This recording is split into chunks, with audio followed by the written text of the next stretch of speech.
ভিডিওটা শেষ পর্যন্ত দেখার পর আপনি আর কোনোদিন বলবেন না যে আমার পক্ষে ওই কাজটা করা সম্ভবই না। আগেই বলে দেই, এই ভিডিওটা অলস মানুষদের জন্য নয়, যারা নিজের উপরে শতভাগ বিশ্বাস রাখেন, যারা বিশ্বাস করেন তাদের পক্ষে সম্ভব, তাদের জন্য বলতে চাই সৃষ্টির সেরা জীব মানুষের পক্ষে সর্বোচ্চ কতটুকু করা সম্ভব তা এই ভিডিওতে আপনাকে ধাপে ধাপে দেখাচ্ছি। এই দুই চাইনিজ যুবক যাদেরকে দেখতে পাচ্ছেন মাটিতে সরু শক্তপোক্ত গাছগুলোকে রোপণ করছে, জানি রাখি এই গাছগুলো কিন্তু অত্যন্ত শক্তিশালী। ইংরেজিতে এগুলোকে আয়রন উড বলা হয়, মানে দেখতে চিকন কিন্তু এগুলোর ধারণ ক্ষমতা কয়েক টন পর্যন্ত হয়ে থাকে। এই দুই যুবক যে অকল্পনীয় প্রজেক্ট হাতে নিয়েছে, মানে হচ্ছে তাদের সাংস্কৃতিক যে মাড হাউস আছে চাইনিজ, এবং তারা একটা মাটির বিশাল বড় ড্রাগন তৈরি করবে যার ভিতরে আবার ওয়াটার স্লাইডিং থাকবে। এই বিশাল স্ট্রাকচারটা মাটির তৈরি হবে, সেই স্ট্রাকচার যেন শক্তপোক্তভাবে মাটির উপরে টিকে থাকতে পারে, তাই তারা এই লম্বা গাছগুলোকে মাটিতে মজবুতভাবে পুঁতে দিচ্ছে। প্রিয় দর্শক, 130 দিনের বিশাল কর্মযজ্ঞ শুরু হয়েছে।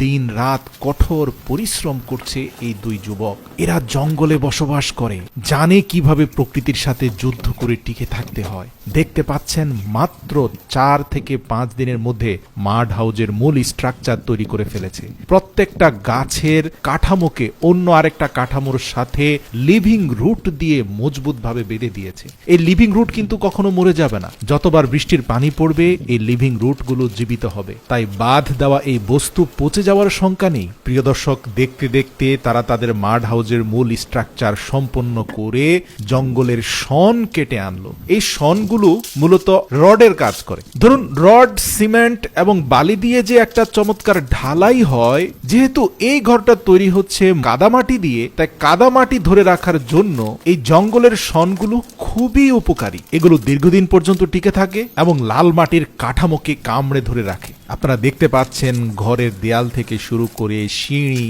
উপরের চাল, সব জায়গায় জংলি ছনকে লিভিং রুট দিয়ে বেঁধে চমৎকার ভাবে পুরো কাঠামোটাকে এই ছন দিয়ে ঢেকে দেওয়া হয়েছে। প্রিয় দর্শক, এবার তাদের মাড হাউজের মাড়ের নির্মাণ প্রক্রিয়া শুরু হলো। আঠালো শুকনো লাল মাটি, তার সাথে আরেকটা পাহাড়ি খড় যুক্ত করা হয়, যেটা এই প্লাস্টারটাকে আরো স্টিকি করে রাখে এবং শনের সাথে মজবুত ভাবে লেগে যায়। ব্যাস, শুরু হয়ে গেল তাদের স্বপ্নের দোতলা মাড হাউজের প্লাস্টারিং এর কাজ।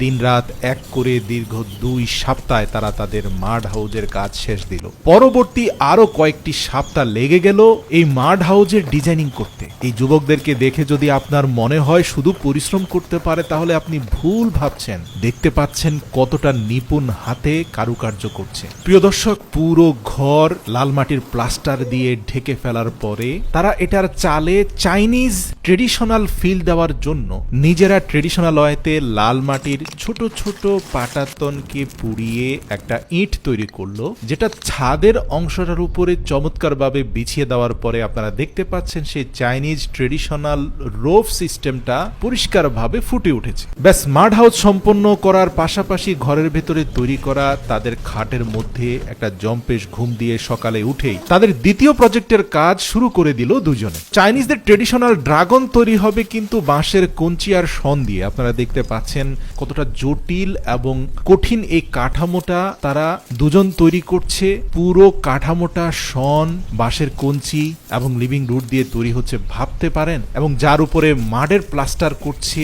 এবং দেখতে দেখতে মাত্র 2 সপ্তাহ মাডের প্লাস্টার করার পরে আমরা দেখতে পেলাম জটিল এবং কঠিন কাঠামোটা স্পষ্ট দৃশ্যমান হচ্ছে, মানে সেই ড্রাগনটার চেহারা ফুটে উঠছে। ড্রাগনের বডি পার্টগুলো কতটা নিখুঁত ভাবে তৈরি করা হচ্ছে আপনারা দেখতে পাচ্ছেন।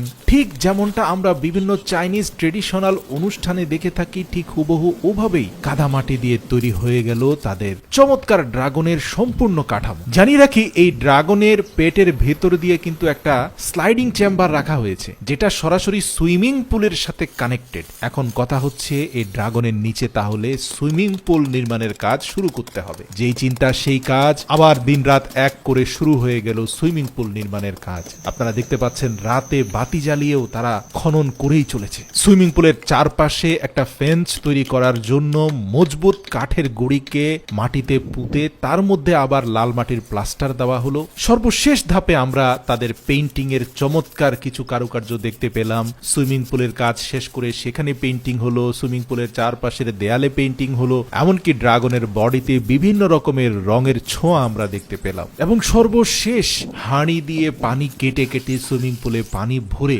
সেই দুই যুবক তাদের চূড়ান্ত কাজের সমাপ্তি টানলো। তাদের সাথে থাকা বাদরটিও সুইমিং পুলে লাফঝাপ দিয়ে ড্রাগনের মাথায় গিয়ে বসে রইল। এই পুরো প্রজেক্টের কাজ শেষ করার জন্য তারা 130 দিন সময় নিয়েছে।